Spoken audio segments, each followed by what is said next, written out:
I remember I was holding a laundry basket and I just heard my name screamed at me by a man. And I stopped for a second and I was like, whoa, what the hell? Who are you and why are you yelling at me? I asked questions and didn't get any answers. And I got the call a few hours later that the guy who taught me how to tattoo died. Hey witches, welcome to Busy, Gritty, Inked and Witchy, a magical living podcast for the busy witch. I'm Morgan, eclectic witch of almost 25 years, Avalon priestess, and busy witch. Here we'll talk all things witchy, from current metaphysical happenings to my busy witch tips and tricks, and everything in the in-between. This podcast is my personal journey, filled with my knowledge, opinions, and unique way of looking at the world. Join me as I weave the magical and the mundane in every episode. Hey witches, welcome back to Busy, Gritty, Inked and Witchy. I'm Morgan. Today we have some fun. We are just a couple of days away from Samhain. I'm actually recording this far in advance. But when this comes out, we will be just a few days away from Samhain. So I thought it would be really fun to do a Spooky Stories number 4. So if you have listened to past episodes of mine, I did Spooky Stories number 1, which was episode 38 back in 2021. And that's where I told 3 stories about my time in England, my house in England. Yeah, it was definitely haunted. And then Spooky Stories number 2 was a bonus episode in 2021. That one, Colin came on with me and we talked about our creepy house in South Carolina because that was definitely haunted. Then Spooky Stories number 3 was a bonus episode in 2022. That's where I talked about some of my ghost hunting adventures and told about stories that happened when I used to, do paranormal investigation in South Carolina. And so I wanted to do Spooky Stories number 4. I could not think of anything though. So I did have to go back and listen to those episodes, and I realized that there are some gaps. There are some stories I didn't tell. I also was able to come up with enough content for another episode on chilling tarot reads I've done in the past. So you all will have to let me know in the comments if a chilling tarot reads type podcast episode is something that you would be interested in. Because I think I've told some of the stories here and there over the podcast, but I don't think I've told them all together of the most memorable tarot readings I've ever done for people and the ones that stuck with me. So yeah, I do want to let you all know that over on Two Witches Talking, my podcast with Megan Winkler, we have also been doing spooky stories for the last couple of weeks. So I don't think there's going to be any overlap. I think I've managed to pick and choose quite carefully. I know that there was one overlap from one of the stories I told in my podcast and then I told it again on on our podcast together. But I think today we've got new stuff. I don't know though. You guys, everything blurs together. I even just realized in listening to my old podcast that the story that I told on Megan and my podcast, which actually, come to think of it, won't be out until tomorrow when this comes out. Anyway, I put 2 instances together into one, and then it took me listening to my old podcast to realize that those were 2 different stories from 2 different times I had gone ghost hunting. But my brain, over the years just puts them together. So anyway, let's go ahead and get started. So what I'm going to be doing today is I'm just going to be filling in the gaps. This is going to be just a purely fun episode today. I'm filling in the gaps with some stories that I'm pretty sure I haven't told before. If I have, oh well, sorry. So the first one, I'll start in England because this is the furthest one going back. In England, one of the days I was laying in bed one day, and I can't remember if it was day or night anymore. I just know I was laying in bed, and I looked up at the foot of the bed and I saw these 2 adorable little boys. Probably about, they were, at least one of them was still in diapers. But they were basically playing in a laundry basket, and it was adorable. I watched, like, with my eyes open, this cute little scene play out. The boys looked to be about a year and a half apart. I think they were both in diapers, actually. So we had like a toddler, and then we had like a 1-year old. And they were playing in this laundry basket, climbing in and out of it, tumbling the laundry basket over. And I watched this little scene play out in the floor of my bedroom. And I was like, oh my God, that is so cute. And then it hit me because these kids were kind of like see-through apparitionist, but it was like they were ghosts, you know? So then it hit me, the sadness hit me, because I was like, oh my God, if I am watching this play out, these kids must be dead. Like, oh my God, that is so horrible, right? And so I remember just being overcome with like my own, like, oh my gosh, this is the sucky part of being psychic or medium, like whatever you wanted to call me back then, to where I was seeing stuff clairvoyant, but I was watching stuff play out in front of me, you know, and I was like, oh, but this was so gorgeous. These two little boys just playing together. And I could tell that the two little boys were mixed race, like black and white. And so I was like, they were just the cutest little things in their diapers playing in this laundry basket. So fast forward a year or two, we're moving out of this house in England. We're getting ready to move back to the United States. And we always had, there was this little nook in our living room next to the fireplace where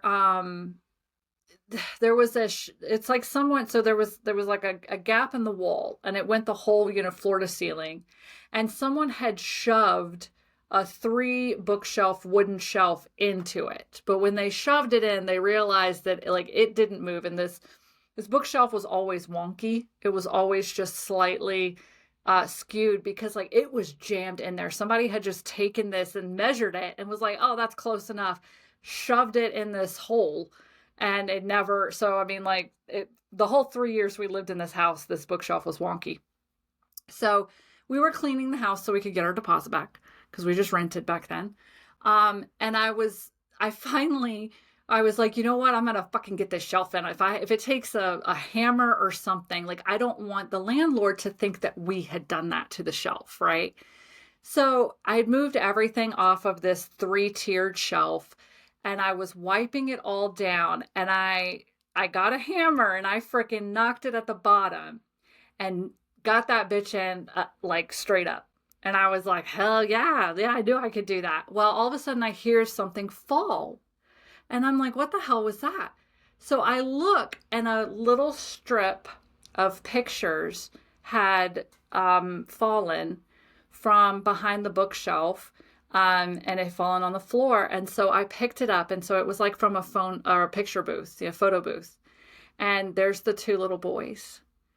And so it wasn't until years later, like I cried because I was like, oh my God, these are the 2 little boys that I saw playing in the laundry basket that day.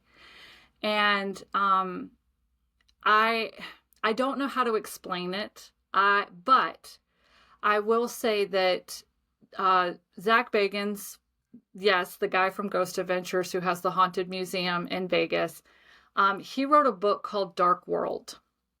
And I just know that because it's sitting on my bookshelf right behind my computer here. In this book, he goes into the science behind ghosts, apparitions, EVPs, and in it, he has a whole chapter on energy. And this is what I love him or hate him, okay? Zach Bagans he's a nerd at heart, you know? So when he started seeing things, when he started seeing ghosts, he decided to dive into it to disprove that ghosts even exist, like to prove that ghosts don't exist. But he went the scientific route for a lot of it.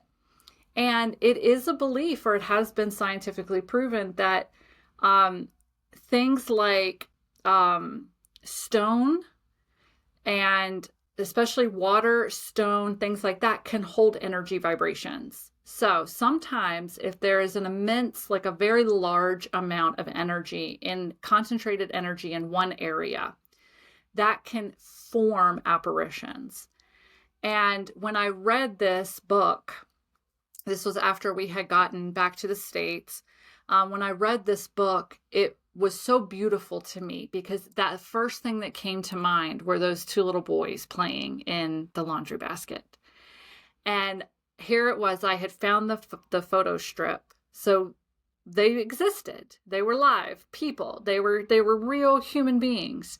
And here is now a book that says that yes, stone and places can carry large amounts of energy, concentrated energy. Now, generally speaking, energy that concentrated either comes from an extremely powerful traumatic event, or it can also come from an extremely powerful happy event, because joy vibrates at a higher vibration than fear or trauma. Okay, so I like to believe to this day that basically what I was watching play out was just an echo of these two little boys who once lived in this house, filled this house with amazing joy. And it was a British house. We lived in England. So the majority of houses out there are made of stone, some kind of stone. And that's what I like to think. Do I know? I have no idea. But I do know that the little boys existed. Someone had put them in a little photo booth and taken pictures of them, and they were just as adorable in the pictures that I could see, yes, with my eyes in England. So that's my first little story. My second story comes from South Carolina, comes from the creepy house. So if you want to go back and listen to the episodes, you're more than welcome to. You don't have to. But we had the Arizona, or I guess it was a Florida room in South Carolina. So we had a Florida room on the house. And this is the place where in the last episode, or the episode Spooky Stories number 2, Colin talked about a door to a mud room that no matter what we did, that bitch would fly open. Okay, so this door was in the Florida room and it led to a little mud room out to the side of the house. So some friends of mine and I would sit in the Florida room. At the time, we didn't have anything in it. It was just kind of like a big empty room. But we did spirit board communication. Okay, back in the day, you guys, I used to make spirit boards. I used to wood burn them. And we had to test them out because I used to sell them in a store. So we tested them out, made sure they worked. So we went through all the steps, you guys. I had salt and quartz points on the window sills. We sat in a big circle of salt. We also put 5 white candles, just mini chime candles, around us in the shape of a pentacle for protection before we started any spirit communication, spirit contact, okay? And we would sit, the 3 of us would sit, sometimes it would be 2 of us, but usually it was the 3 of us would sit in the middle. 2 of us would control the board, the other one would write stuff down. So here's a fun little thing. On 2 Witches Talking, I actually go over, this will be tomorrow's episode, I think. This is the book that I have it. It's a blue journal. I still have it to this day that we recorded a lot of these sessions in. So I do share that over on 2 Witches Talking, but I think it'll be tomorrow's episode. If you're listening to this on Wednesday, when this episode comes out, October, that is a great question. Wednesday, October 29th. Okay, so this should be the 30th, the episode that comes out on the 30th on 2 Witches Talking. Anyway, so we had 2 notebooks. I don't know what happened to the other one. I just happen to have this one. This is when we got real professional. I think before they were just done in like a regular spiral notebook. I have no idea. I mean, this was probably back in 2006. Oh, it was 2007. Never mind. It's dated 2007. Okay. So anyway, we're sitting there one day. We always were very respectful, always protected ourselves. And you still get fuckers in there, okay? Like, just because it's the person is dead does not mean they're not an asshole, okay? They could be an asshole as a ghost too. This was very apparent. We found out this very quickly. And once you open up that doorway as well, you're not really sure what comes through sometimes, which is why we highly protected ourselves and our space. So we were sitting there one night and we started, the air got very thick, very tense. And we all were like, something shifted. And so all of a sudden the board spells out, they're here. And we're like, okay, yeah, just like in Poltergeist, they're here. You know, and we're like, whatever. And all of a sudden it said, no, watch out. And I do remember that. It was something along those two lines for those things. And I think it may have spelled out like behind you or something.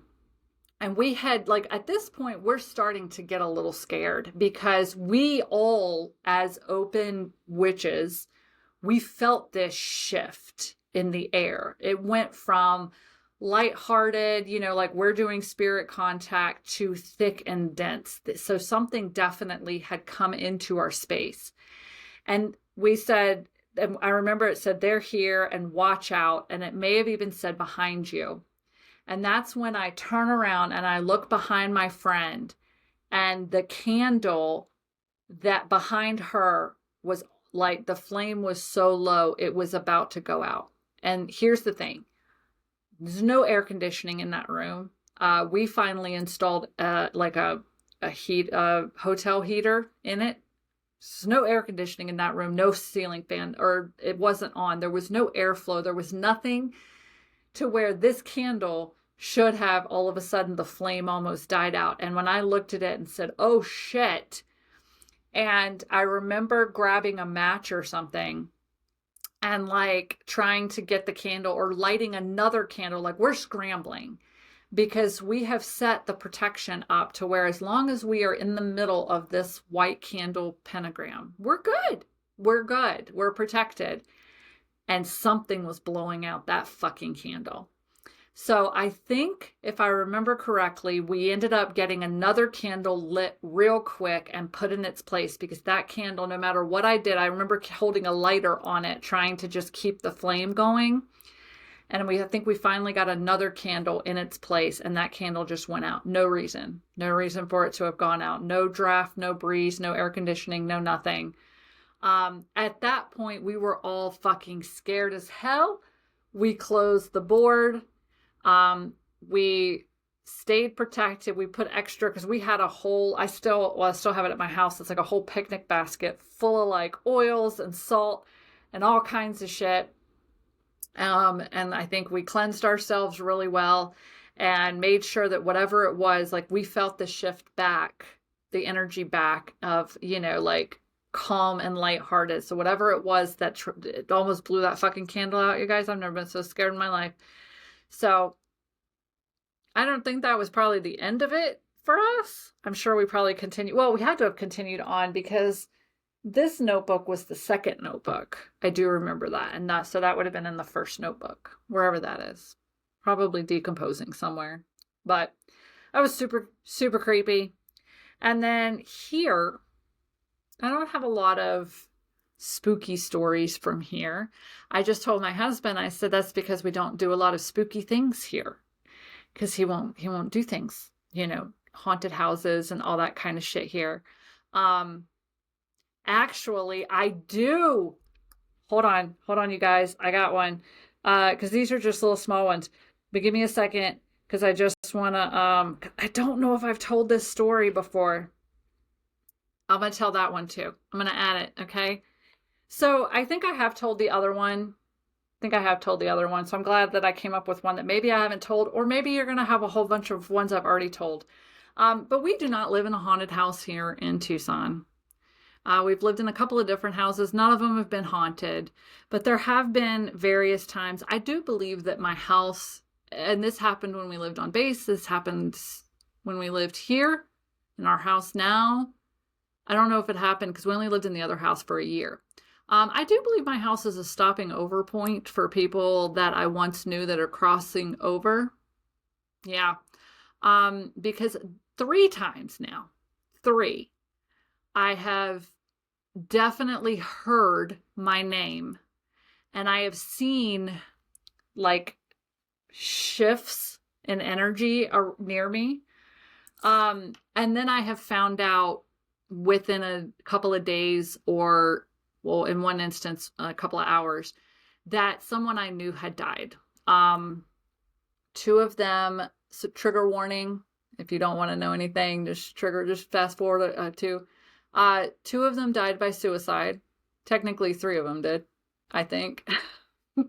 But I did not find out about two of them until one of them was a couple of days later. I found out she had died. And then someone that I was close to when I first moved to South Carolina, I found out that weeks later. And I do remember I was like, man, I had someone call out my name at my house. And so I had another friend in there at one point that was very open, and they said, oh, your house is a crossing over point because you used to be wide open, you know? But I think I have told the story where we lived in base housing, and I was coming down the stairs one day, and I had the like jagged stairs where it was like you come down a little bit, then there was a little platform, and then you go down like 90 degrees from that, you know, like and I got to the bottom of the stairs. I remember I was holding a laundry basket, and I just heard my name screamed at me by a man. And I stopped for a second, and I was like, whoa, what the hell? Who are you, and why are you yelling at me? I asked questions and didn't get any answers. And I got the call a few hours later that the guy who taught me how to tattoo died. So, and while I say that he died, y'all, I don't know if I've ever, like, I don't know if I said this on the other, because I know I've told that story. I think it was part of my psychic turn. Maybe, I don't remember. But I think I've told the story recently. He was playing Russian roulette at the tattoo shop. So he was playing Russian roulette and lost. But the rumor that, or what I was told, I don't know, a week or two later, was that I guess he hadn't told a lot of people, but he had stage 4 cancer. And he was in a lot of pain. And even when I knew him, he was in a lot of pain. And so the thing is, you know, if you take matters into your own hands, then your family doesn't get the insurance money. So that's the story I was told, is that he knew he had stage 4 cancer and he was dying, and he wanted his daughters to have his insurance money. So, which, yeah, for him makes a lot of sense. But yeah, so he was actually the first person, I think, to call out, like, my house is a stopping point. It seriously is. I know it is. And I can tell three people definitely have stopped that I've known in the past that have died, that they have stopped over on their way over. And I don't even, one of them I was very close to for a short period of time. The other one, I just adored her. We weren't close. We weren't close at the end of her life either. But I think what I've been told is it's because I am open, and these people, as they cross over, it's like they're scared. I mean, anybody's going to be scared crossing over, but they're looking for something comforting, and that was me. And I'm like, oh, that's really sweet. Thank you. We also have George here at the shop. I'm going to finally, I guess, really fully explain George. We knew shortly after moving into this office here, there was a man here. He likes to sneak up on you in the workshop, in the warehouse. He likes it when you're alone too. If you're with it, like, we won't see him if there's a bunch of us here, but if you're by yourself somewhere in the warehouse or the office part, he likes to pop up. He has very clear, like, old man vibes. So we don't know his real name, but I started calling him George. We also have a woman here. I don't know if she's still here. I have caught George. I think it was on a Patreon recording. I don't remember if it was a Patreon recording now or if it was a podcast recording, but I was here by myself in the studio. So you leave the door open when I'm here by myself. And there's nobody here because this is usually on a Sunday. There's nobody in the complex, nothing. And I think I was doing a Patreon reading, and I caught him on microphone. You can hear someone walking towards me, and it was so creepy because I stop, and I'm like, oh my God, I hear something, and then I caught it on audio too. So that's fun. George is a grumpy old man. He's got grumpy old man energy. He turns my ring light off during live gemstone sales. I even got a new ring light for the Samhain live gemstone sale, which was a couple of weeks ago. He managed to figure that one out, probably because the veil is thin. We buy gemstones for George, and we put them on a table so that he has his own collection of gemstones and he will stop messing with ours. We have lots of stuff go missing in the office. Products, sometimes after people have bought them and we go to the shelf and it's just missing. Yeah, George is fun. He's definitely an old man. We've had a woman here. We've had a woman that smokes cigarettes and is very rude. I haven't felt her in a while or been here for a while. I believe George smokes cigars. I walked in one day when I was by myself. And I came in and I just distinctly, I walked through the smell of cigar smoke. And I was like, good Lord. There was a little girl here for a little while that a couple of people had seen. I haven't seen her in a while either. So George just hangs around. Everybody else just kind of comes and goes. But George has definitely made himself known to everyone here. Every person who has worked here has at least one story about George. And generally speaking, it's when you're in the warehouse alone, he will come up to you and touch you, or he will say something and you'll just hear a man's voice. Yeah, we've all encountered George here. And then the one that hit me, okay, this will be the last one for this episode. The one that hit me when we were house hunting, and I don't know if I've ever told this, when we were house hunting, we went into a house, and at the first glance walking up to this house, it was a little weird. It had a very tall metal fence with spikes on the end, like the tips of the metal fence. And no less than 3 or 4 security cameras outside in the front yard. This is just the front yard, you guys, okay? The house had been emptied for a while, and the story that we were told about the house was that it had been owned by a philanthropist in Tucson who was an old war hero, never had kids, never married. But he had donated a lot of his money because apparently he was super wealthy and had donated a lot of his money to charities around Tucson. And we asked eventually if he died in the house. The realtor was like, I don't know, but I would venture to say yes. Because so I'm trying to figure out how to paint this story. Okay, so the first thing to know is our real estate agent used to work with Colin in the military, okay? So a friend of Colin's. So we walk up to this house and immediately I see all the different security cameras and I'm like, that's a little weird. And of course, this weird ass spiked fence.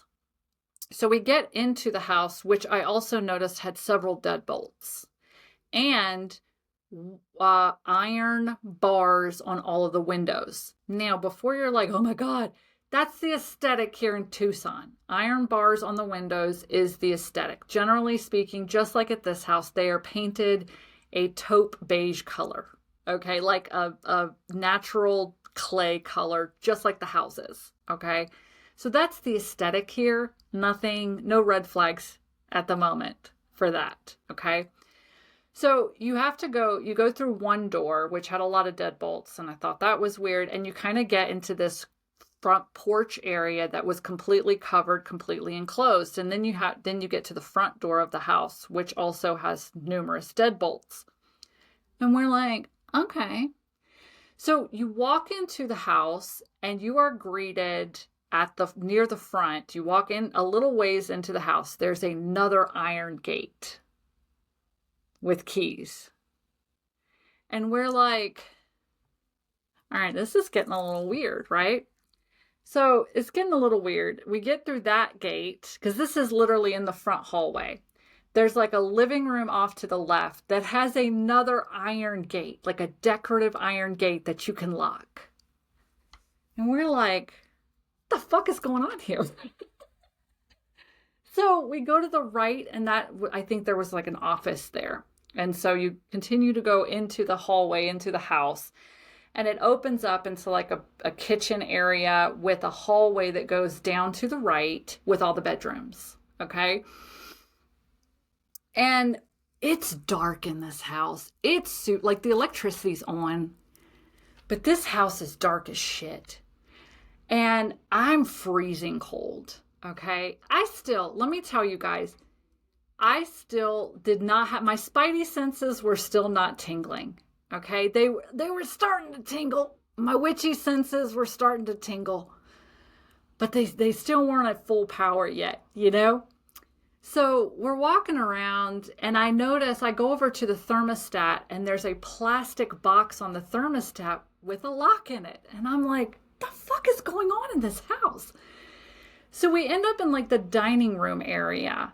And that's when we see in the dining room, what's supposed to be a dining room, halfway up the wall are no less than a dozen outlets.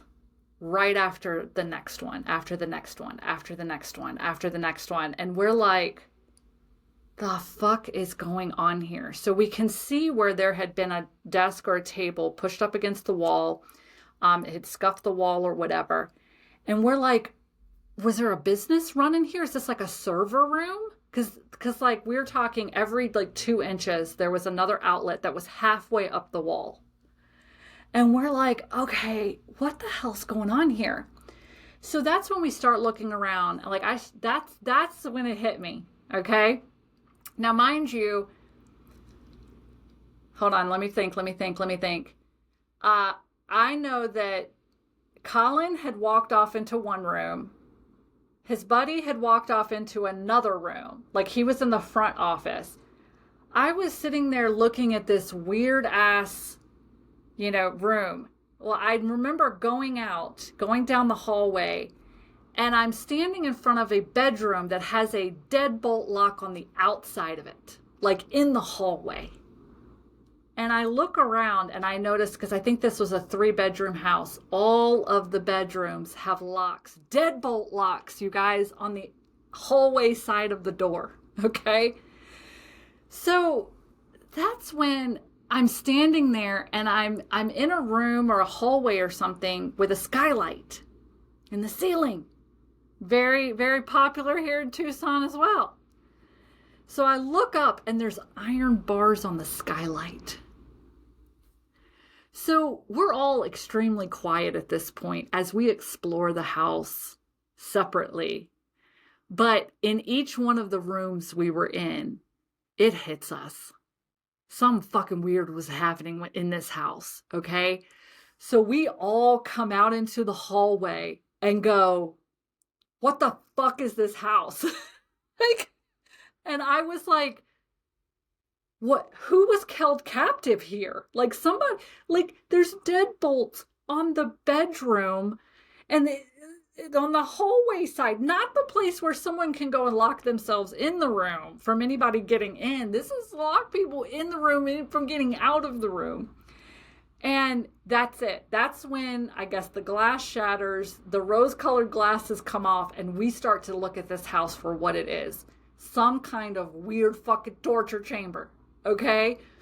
And that's when Collins, because I was like, did the old man die in this house? And he goes, I don't know, but I'm going to go ahead and say, yeah.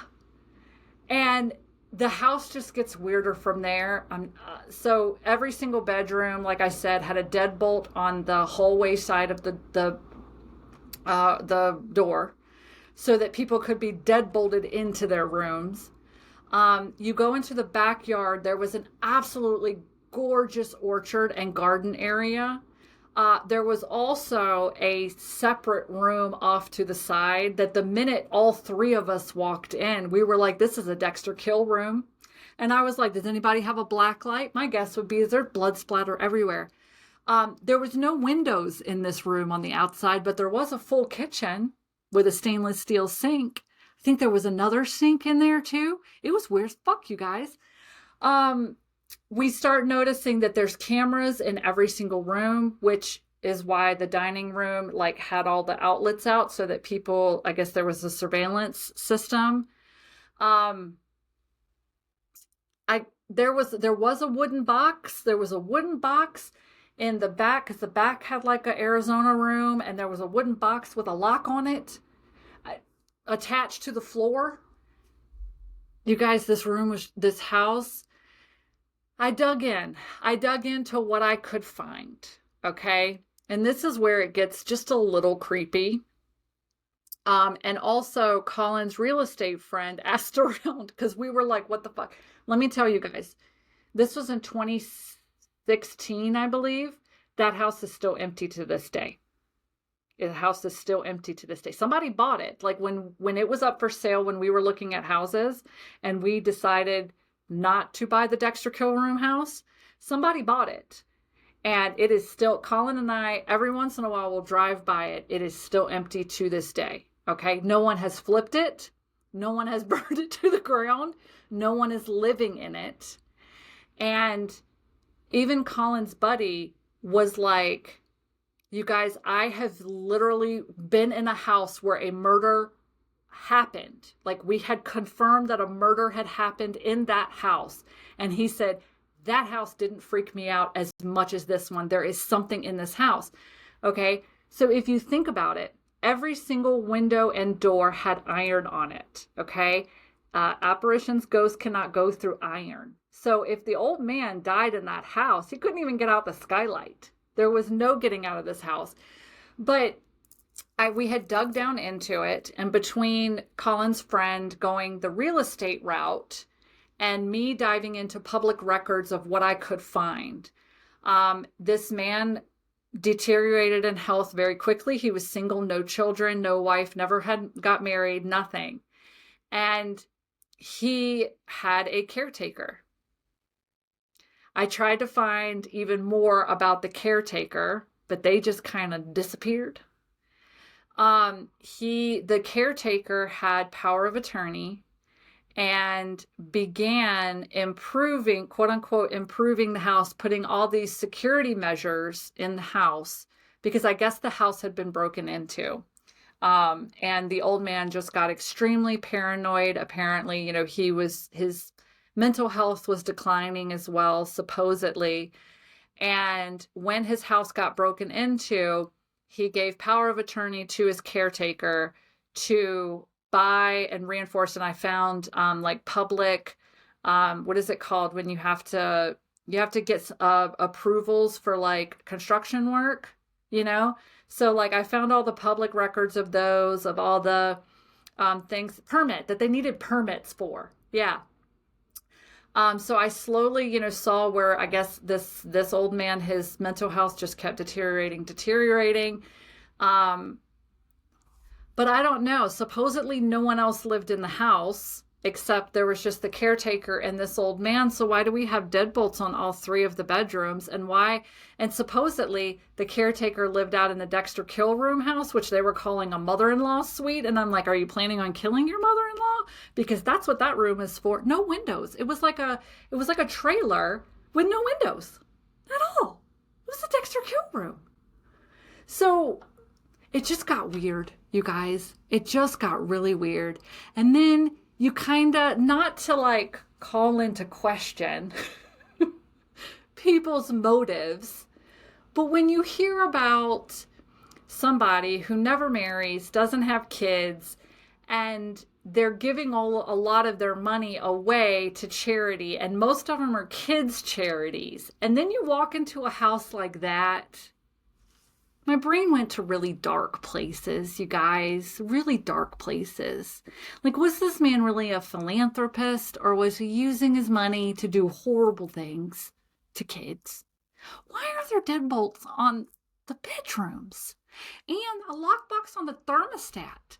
Nobody could even mess with the thermostat? It was super weird, you guys. And yes, to this day, that house is still empty. So this episode ran long. I didn't even think I had enough content for a full episode. And here we are. You get me? Let me tell you too, I will let you all know, I had a video of this house because the minute that we all got clued in on how creepy this fucking house was, I started taking video so that I could upload the video and send it to my mom. So I could tell her, like, this house is so creepy. That video has gone missing. It was on an old YouTube channel. I was able to pull up the old YouTube channel. I put in my credentials, and the video that I uploaded of my current house that I sent to my mom is still there. This video of the creepy house in Tucson is missing. And if I didn't delete the video of my own house that I sent to my mom, I would not have deleted the video of the creepy house. I would have more likely deleted the video of my own house than the creepy house. The video is gone, which just adds to the creepy factor completely. So that's what I have for you all today. Spooky stories indeed. My Patreon bonus for this week, I'm going to tell you all just a little bit of my experiences with channeling and some of the fun little things that I saw when I was doing that a few years ago, when I was giving that a try. That's what the bonus content is. So just for you all, if you don't know, I do have a paid Patreon. I have a free Patreon too, but it's at patreon.com/inkedgoddesscreations. The first paid tier, which is just $5 a month, gets you the bonus content for every single podcast episode. So yeah, this one I'm just going to talk a little bit more about the weird ass shit I saw when I was channeling. Yeah. So, that's what I have for you all, though. You can hit up the show notes for all of my links to my coven, to my website, all that good stuff. I want to thank you all for being here, for giving me a platform to share my spooky stories. I hope you all have an amazing Samhain, and I will see you all next week. Bye.